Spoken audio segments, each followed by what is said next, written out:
오늘의 사회 이슈를 김민정 기자가 종합해드립니다. 오늘의 이슈 포커스입니다. 기독자유당이 홍준표 후보를 지지한다고 선언해 파문이 일고 있습니다.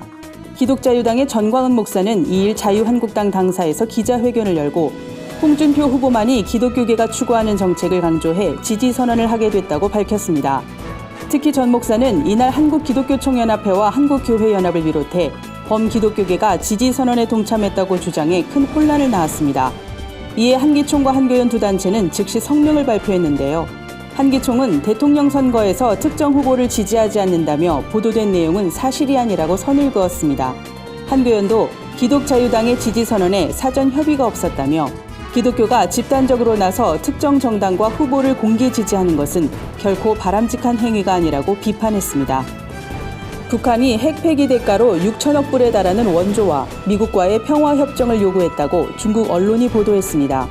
중국의 유력 월간지 쟁명에 따르면 북한은 중국과 미국, 일본, 러시아, 한국이 10년간 매년 600억 달러의 무상 원조를 제공하고 유엔의 대북제재 결의 철회와 북미 평화협정 체결이 성사되면 3년 내 핵무기를 폐기하겠다는 뜻을 밝힌 것으로 알려졌습니다. 홍콩의 군사평론가 량궈량은 이 소식의 신뢰성이 매우 높은 편이라며 협상의 성공률이 절반 정도라고 주장했는데요. 중국 내 외교가에선 북한의 선 핵무기 포기를 요구해온 미국의 분위기를 잘 아는 중국이 무상 원조를 약속했을 리 없다는 견해가 나오고 있습니다. 유럽연합이 브렉시트 협상 중 영국에 청구할 수 있는 이혼 합의금이 1,000억 유로, 한화로 약 123조 원을 넘어설 것이란 분석이 나왔습니다. 영국 일간 파이낸셜 타임스는 이혼 합의금을 자체 추산한 결과 합의금이 910억에서 1,130억 유로가 될 것이라고 보도했습니다. 이혼 합의금은 영국이 유럽연합을 떠나면서 내거나 돌려받을 지원금이나 회원금 분담금 등을 말합니다. 이혼 합의금에 대한 영국과 유럽연합의 입장은 극명하게 갈리고 있는데요. 독일과 프랑스는 영국의 이혼 합의금을 먼저 부담하라고 압박하고 있는 반면 영국의 메이 총리는 협상과 동시에 무역협정 체결을 진행할 것을 요구하고 있는 상황입니다. 어린이날 자녀 선물로 어린이 펀드 상품이 주목받고 있습니다. 자녀 교육비도 미리 준비하고 노후 걱정도 줄일 수 있다는 게 강점인데요. 자녀들이 자연스럽게 경제와 투자 개념을 배울 수도 있습니다.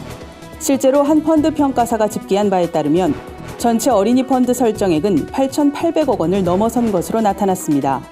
어린이 펀드 외에 자녀 이름으로 펀드에 가입하는 방법도 있습니다. 전문가들은 상품 내용과 부가 혜택을 꼼꼼히 살펴볼 것을 조언했습니다. 호주 정부가 취업 비자 제도를 바꾸면서 한인 사회가 혼란에 빠졌습니다.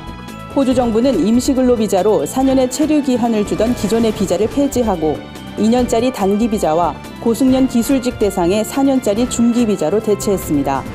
영어 구사 능력과 경력 등의 조건이 강화됐고 영주권 신청이 가능한 연령도 45세로 하향 조정됐습니다.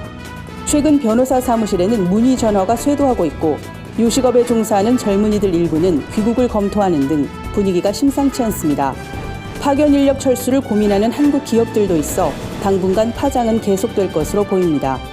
고티비 뉴스 김민정입니다.